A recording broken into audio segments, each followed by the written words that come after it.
आज का stock of the day है मैक्रोटेक लिमिटेड यानी कि लोढा ग्रुप। लोढा ग्रुप भारत के सबसे बड़े रियल एस्टेट डेवलपर में से एक है जो 1980 से बड़े पैमाने पर सेवाएं दे रहे हैं। लोढा ग्रुप ने 81 million square feet of real estate already deliver किया है और करंटली 93 मिलियन स्क्वायर फीट के प्लांट पोर्टफोलियो का डेवलपमेंट ऑनगोइंग है। इस प्लांट पोर्टफोलियो के अलावा लोढा ग्रुप के पास 4400 एकड़ से ज़्यादा लैंड है जो रेसिडेंशियल, कमर्शियल, इंडस्ट्रियल और लॉजिस्टिक स्पेस डेवलप करने में यूटिलाइज होगी। Real estate demand up cycle में मोमेंटम बना हुआ है, इससे मैक्रोटेक को बेनिफिट होने की एक्सपेक्टेशन है।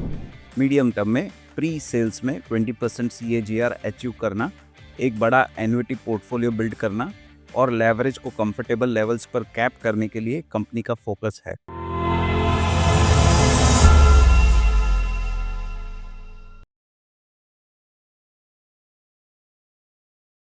Investment in securities market are subject to market risks. Read all the related documents carefully before investing.